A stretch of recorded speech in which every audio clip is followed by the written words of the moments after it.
Bismillahirrahmanirrahim. Assalamu alaikum everyone. I hope you all guys are doing well. So ji exercise 1.6 के question number 1 के fourth part हमने solve कर लिए थे. आज हम स्टार्ट कर रहे हैं फिफ्थ पार्ट से.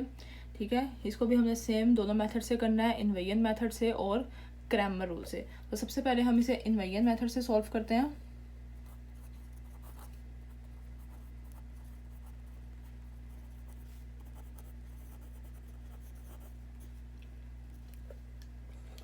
इन्वेरिएंट मेथड से सॉल्व करने के लिए सबसे पहले हमें पता है कि हमने ए, बी और एक्स मैट्रिक्स लिखना है इन्वेरिएंट मेथड में. ठीक है, तो यहाँ पे सबसे पहले हम लिख लेंगे ए मैट्रिक्स, बी मैट्रिक्स और एक्स मैट्रिक्स. एक्स मैट्रिक्स तो हमें पता है कि एक्स और वाई होता है. ठीक है, ए मैट्रिक्स में तमाम जो एंट्रीज होती हैं, मैट्रिक्स के जो अंदर नंबर लिखते हैं उनको हम एंट्रीज कहते हैं. ठीक है, एंट्रीज को हमने लिखना है. यहाँ पे हमारे पास 3 है, यहाँ पे -2, -6 और यहाँ पे 4. ठीक है, जो भी माइनस का साइन साथ होगा वो भी अपने साथ मेंशन करना है. और बी मैट्रिक्स जो इज इक्वल के राइट हैंड साइड पे वैल्यूज हैं वो हमारे पास होता है बी मैट्रिक्स, यहाँ पे 4 और 7. ठीक है, तो जी इन्वेरिएंट मेथड के लिए क्या फॉर्मूला है, A X is equals to B, जो हम पहले भी फोर्थ पार्ट में सॉल्व कर चुके हैं. अगर आप लोगों को पहले 4 पार्ट में कोई भी कंफ्यूजन है तो आप मेरी पिछली वीडियोस देख सकते हैं. ठीक है, और अपनी प्रॉब्लम्स को सॉल्व कर सकते हैं. तो यहाँ पे जी एक्स यहीं पे आ जाएगा, ए इनवर्स हो जाएगा वहाँ जाके और यहाँ पे आ जाएगा बी. ठीक है, तो इनवर्स का फॉर्मूला हमें पता है. इनवर्स का फॉर्मूला क्या होता है, A inverse is equals to 1 over determinant of A into adjoint of A. ये है हमारे पास इनवर्स का फॉर्मूला. ठीक है, तो जी सबसे पहले हम इसमें डिटर्मिनेंट फाइंड कर लेते हैं ए मैट्रिक्स का. यहाँ पे ए डिटर्मिनेंट आ जाएगा हमारे पास. डिटर्मिनेंट के लिए हम सबसे पहले मैट्रिक्स को इन लाइंस के दरमियान लिखते हैं. इसका मतलब होता है कि हम डिटर्मिनेंट फाइंड करने वाले हैं. ठीक है, ओके जी. डिटर्मिनेंट के लिए इन दोनों वैल्यूज को मल्टीप्लाई करना है और इन दोनों वैल्यूज को आपस में मल्टीप्लाई करना है. यहाँ पे आ जाएगा 3, 4 और दरमियान में आता है माइनस का साइन, -2, -6, 4 3 12 माइनस और ये माइनस माइनस प्लस हो जाएगा, 6 2 12, माइनस माइनस प्लस और प्लस माइनस अगेन माइनस ही आ जाएगा. ठीक है, 12 में से 12 माइनस किया, यहाँ पे आ गया 0. तो जी हम पहले भी पढ़ चुके हैं कि अगर किसी भी डिटर्मिनेंट का आंसर 0 आ जाएगा तो हम उसे इन्वर्स फाइंड नहीं कर सकते. क्यों नहीं कर सकते, क्योंकि यहाँ पर डिटर्मिनेंट जो है वो 1 के साथ डिवाइड हो रहा है. 1/0 अगर हम लिखेंगे या किसी भी नंबर को अगर हम 0 से मल्टीप्लाई करते हैं तो वो सोल्यूशन पॉसिबल ही नहीं होता. ठीक है, अगर आप कैलकुलेटर में भी सॉल्व करेंगे तो किसी भी नंबर को आप 0 से डिवाइड करेंगे तो वहाँ पे मैथ एरर आ जाता है. ठीक है, या सिंटैक्स एरर आ जाता है. तो चूंकि ए डिटर्मिनेंट 0 के इक्वल आ गया तो इसलिए हम इसे आगे फाइंड नहीं कर सकते. हम यहाँ पे लिख देंगे solution is not possible because A determinant या ए इज सिंगुलर मैट्रिक्स. अगर ए डिटर्मिनेंट 0 के इक्वल आ जाता है तो ए सिंगुलर मैट्रिक्स होता है, और अगर 0 के अलावा कोई भी नंबर आ जाता है तो हम लिखते हैं कि it is non singular matrix. ठीक है, तो इसी तरह हम क्रैमर रूल भी इसका फाइंड नहीं कर सकते. क्यों नहीं कर सकते, क्योंकि क्रैमर रूल में भी हमने ए डिटर्मिनेंट के साथ डिवाइड करना होता है. ठीक है, ए एक्स को ए डिटर्मिनेंट के साथ डिवाइड करना होता है और ए वाई को ए डिटर्मिनेंट के साथ डिवाइड करना होता है, इसलिए हम इसका क्रैमर रूल भी फाइंड नहीं कर सकते. ठीक है, तो इसका सोल्यूशन बस इतना ही है क्वेश्चन नंबर 1 के 5th पार्ट का. ठीक है, नेक्स्ट हम सॉल्व करते हैं क्वेश्चन पार्ट 6. इसका 6 पार्ट हमारे पास क्या है, 4x + y is equals to 9 and -3x - y is equals to -5. ये है जी हमारे पास इसका 6th पार्ट. इसको भी अब हम सबसे पहले इन्वेरिएंट मेथड से सॉल्व करते हैं.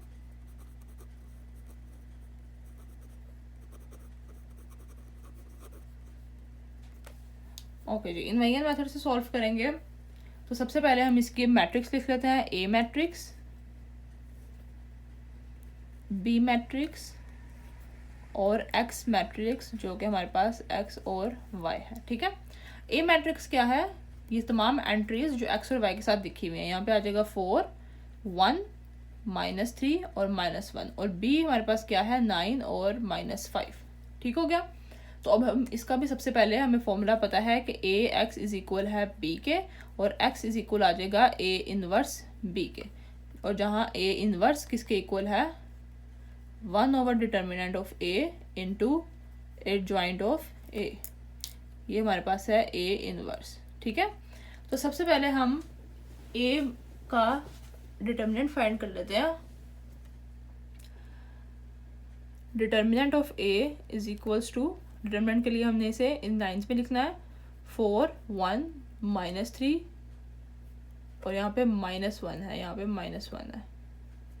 ठीक है, क्योंकि हमें -y है इसलिए माइनस की भी हमने साथ वैल्यू नंबर मेंशन करना है माइनस को भी। ठीक है, ओके जी। तो मल्टीप्लिकेशन करने के लिए क्या करते हैं कि इन दोनों वैल्यूज को आपस में मल्टीप्लाई करते हैं और इन दोनों वैल्यूज को आपस में मल्टीप्लाई करते हैं। ठीक है, तो हम इन्हें मल्टीप्लाई कर लेते हैं। 4 इंटू -1 माइनस -3 इंटू 1, 4 1 ज़ा -4 और माइनस माइनस प्लस हो जाएगा, 3 1 ज़ा 3, माइनस प्लस माइनस साइन बड़ी वैल्यू का आएगा, और 4 में से 3 माइनस करेंगे तो 1, which is not is equals to 0। ये 0 के इक्वल नहीं है। सो हम यहाँ पे लिख देते हैं कि A inverse exist. A inverse हम फाइंड कर सकते हैं क्योंकि ये 0 के इक्वल नहीं आया। ठीक है, अब नेक्स्ट हमें ए इनवर्स फाइंड करने के लिए क्या चाहिए, एडजॉइंट चाहिए। तो एडजॉइंट हम फाइंड कर लेते हैं। सबसे पहले हम ए मैट्रिक्स लिख लेते हैं 4 1 -3 -1। ओके जी, ए मैट्रिक्स हमारे पास क्या है 4 1 -3 -1। तो इसका एडजॉइंट ऑफ ए क्या आ जाएगा हमारे पास, इन दोनों वैल्यूज के जगह चेंज कर देते हैं। तो यहाँ पे आ जाएगा -1 4, और इन दोनों वैल्यूज के साइन चेंज कर देते हैं। यहाँ पे +1 है तो -1 हो जाएगा, -3 है तो +3 हो जाएगा। ठीक है, तो ये हमारे पास आ गया एडजॉइंट। अब हमने क्या फाइंड करना है, x is equals to A inverse b, यही हमने फाइंड करना था। ठीक है, तो सबसे पहले हम इनकी वैल्यूज पुट कर लेते हैं। x मैट्रिक्स हमारे पास क्या है x और y, a इनवर्स क्या होता है one over determinant of a into adjoint of a, जिसको हमने मल्टीप्लाई करना है b के साथ। ठीक है, ऐसे ही इनवर्स की हमने फॉर्मूला यहाँ पे इनवर्स का फॉर्मूला हमने यहाँ पे लिख लिया। ठीक है, ओके जी। सो नेक्स्ट क्या है, डिटर्मिनेंट और एडजॉइंट की वैल्यूज पुट करते हैं और बी मैट्रिक्स भी। तो डिटर्मिनेंट हमारे पास क्या आया था 1/-1। ठीक है, और एडजॉइंट हमारे पास क्या आया है, ये जो हमने यहाँ पे फाइंड किया है एडजॉइंट, वो है जी -1 -1 3 एंड 4।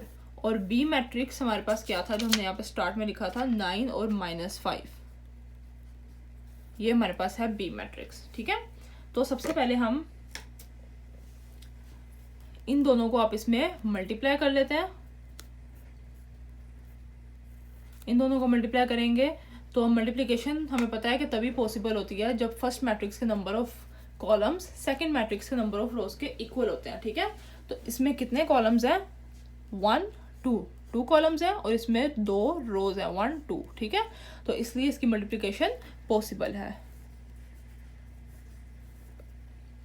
ओके जी, तो अब हम इन्हें मल्टीप्लाई कर लेते हैं। इसको पहले फर्स्ट रो को फर्स्ट कॉलम के साथ करेंगे, -1 इंटू 9, दरम्यान में प्लस का साइन आता है मल्टीप्लिकेशन करते हुए, और -1 इंटू -5। इसी तरह अब इसको इसके साथ करेंगे तो यहाँ पे आ जाएगा जी 3 इंटू 9 +4 इंटू -5। ठीक है, तो ये हमारे पास आ गया मल्टीप्लाई करके 1/-1, 9 1 ज़ा -9 हो जाएगा यहाँ पे, और माइनस माइनस प्लस, और प्लस प्लस प्लस ही हो जाएगा, तो यहाँ पे आ जाएगा 5। 3 9 ज़ा 27, प्लस माइनस माइनस 4 5 ज़ा 20। तो ये हमारे पास आ गया मल्टीप्लिकेशन करके। अब हम इन दोनों को करते हैं मल्टीप्लाई आपस में, सॉरी प्लस माइनस करते हैं, माइनस प्लस माइनस साइन बड़ी वैल्यू का आता है, -9 में से 5 माइनस किया 4, 27 में से 20 माइनस किया तो यहाँ पे आ गया 7, ठीक है। अब 1 को 1 से डिवाइड करेंगे तो आंसर हमारे पास 1 ही आएगा, ठीक है। लेकिन जो साथ माइनस का साइन है उसको हम अंदर मल्टीप्लाई कर देते हैं दोनों के साथ, ठीक है। या आप इस तरीके से भी लिख सकते हैं अगर आपको समझ नहीं आता कि हम दोनों को अंदर मल्टीप्लाई करेंगे तो फर्स्ट को इससे मल्टीप्लाई करेंगे, -4 ओवर -1 आ जाएगा और यहाँ पे 7 ओवर -1 आ जाएगा, ठीक है। तो 1 से तो हम डिवाइड करेंगे तो वही नंबर आएगा सेम। तो जी यहाँ पे हम लिख देते हैं X Y is equals to minus minus plus हो जाएगा और यहाँ पे आ जाएगा 7, ठीक है, सॉरी -7। यहाँ पे कोई भी साइन नहीं है तो यहाँ पे ये -7 हो जाएगा और ये माइनस माइनस प्लस हो जाएगा, ठीक है। तो x और y की हमारे पास वैल्यूज आ गई हैं। x इज इक्वल है 4 के और y इज इक्वल है -7 के। लेकिन आप लोगों ने इसे सॉल्यूशन सेट में भी लिख देना है, जो हम लिख देते हैं।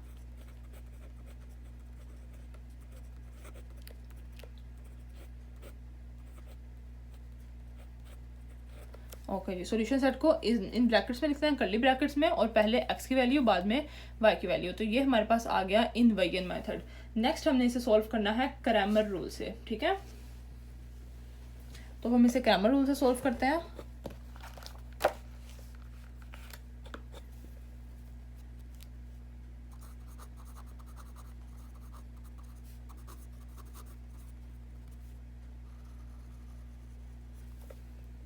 ओके जी, क्रैमर रूल से सॉल्व करते हैं। तो क्रैमर रूल में भी सबसे पहले मैं ए और बी मैट्रिक्स लिख लेती हूँ।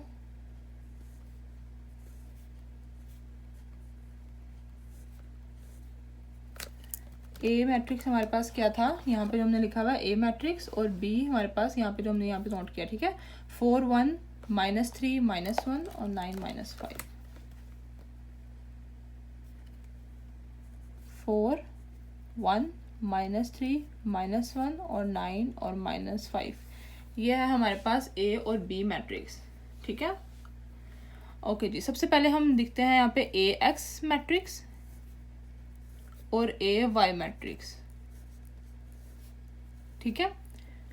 अब ए एक्स मैट्रिक्स क्या होता है, ए एक्स में वो हमें पता है कि सबसे पहले हम जोन सा है बी मैट्रिक्स को लिखते हैं, ठीक है। ए एक्स फाइंड करने के लिए सबसे पहले बी मैट्रिक्स लिखते हैं, उसके बाद ए मैट्रिक्स के ये वाला सेकंड कॉलम लिखते हैं 1 -1, तो ये हमारे पास ए मैट्रिक्स आ गया, ठीक है। और बी मैट्रिक्स किस तरह से फाइंड करते हैं, सॉरी ए वाई मैट्रिक्स किस तरह से फाइंड करते हैं। ए वाई के लिए सबसे पहले हम ए मैट्रिक्स की ये वाली साइड लिखते हैं, फर्स्ट कॉलम 4 -3, और बाद में बी मैट्रिक्स लिख देते हैं 9 -5। तो ये हमारे पास आ गया ए एक्स और ए वाई मैट्रिक्स, ठीक है। तो क्रैमर रूल्स फाइंड करने के लिए हमें ए एक्स और ए वाई चाहिए होते हैं। अब हमने इन दोनों का डिटर्मिनेंट फाइंड कर लेना है, ठीक है। इन दोनों का डिटर्मिनेंट फाइंड करते हैं। A X determinant is equals to, इन दोनों को आपस में मल्टीप्लाई किया और इन दोनों को, तो यहाँ पे आ जाएगा 9 × -1 -5 × 1, यहाँ पे आ जाएगा जी 9 1 ज़ा -9, माइनस माइनस प्लस, 5 1 ज़ा 5, माइनस प्लस माइनस, साइन बड़ी वैल्यू का आएगा, इसका 9 में से 5 माइनस किया 4 आ गया, ठीक है। ए वाई डिटर्मिनेंट फाइंड कर लेते हैं। इन दोनों को आपस में मल्टीप्लाई करेंगे और इन दोनों को, तो यहाँ पे आ जाएगा 4 -5 -9 × -3, 4 5 ज़ा -20, माइनस माइनस प्लस, 9 3 ज़ा 27, तो माइनस प्लस माइनस, साइन बड़ी वैल्यू का प्लस ही आएगा, तो 27 में से 20 माइनस किया इज 7। तो ये हमारे पास ए एक्स डिटर्मिनेंट आ गया और ये हमारे पास ए वाई डिटर्मिनेंट आ गया, ठीक है। ओके जी, तो एक्स फाइंड करने का फॉर्मूला क्या होता है क्रैमर रूल्स में, A X determinant over A determinant, और वाई फाइंड करने का फॉर्मूला क्या होता है, A Y determinant over A determinant, ठीक है। इस तरह से एक्स और वाई फाइंड करते हैं क्रैमर रूल में। तो जी ए डिटर्मिनेंट जब आपको पेपर में सॉल्व करने के लिए क्रैमर रूल दिया जाएगा तो आप लोगों ने ए डिटर्मिनेंट यहाँ पे अलग से फाइंड करना है पहले, ठीक है। लेकिन हम यहाँ पे इनवेरिएंट मेथड में पहले से ही ए डिटर्मिनेंट यहाँ पे फाइंड कर चुके हैं, ठीक है। यहाँ पे जो हमने डिटर्मिनेंट फाइंड किया था ए डिटर्मिनेंट, मैं इसी को यूज़ कर लेती हूँ, ठीक है। -1 हमारे पास आया था ए डिटर्मिनेंट, तो हम इसी को अगेन यूज़ कर लेते हैं। लेकिन पेपर में आप लोगों ने अलग से फाइंड करना है अगर आपको ये क्वेश्चन आ जाए इस तरह का। तो जी एक्स इक्वल आ गया, ए एक्स डिटर्मिनेंट -4 है और ए डिटर्मिनेंट -1 था, ठीक है। और y इक्वल आ गया ए वाई डिटर्मिनेंट 7 है और a डिटर्मिनेंट -1 था, तो माइनस माइनस प्लस हो जाएगा, x इज इक्वल्स टू 4 और y इज इक्वल आ जाएगा -7 के। ठीक है, ये हमारे पास आ गई x और y की वैल्यूज़। तो यहाँ पे हम लिख देते हैं सॉल्यूशन सेट,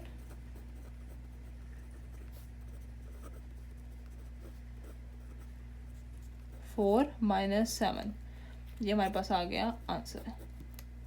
ये सॉल्यूशन सेट इन्वेरिएंट मेथड का और क्रैमर रूल का सेम ही आएगा जब आप दोनों को एक साथ सॉल्व करेंगे। ठीक है, 4 - 7 4 - 7। ओके जी, आई होप कि मेरी वीडियोस थोड़ी सी भी आपके लिए हेल्पफुल रही होगी, और अगर ऐसा है तो please like and subscribe my channel. Thank you so much for watching. अल्लाह हाफिज़।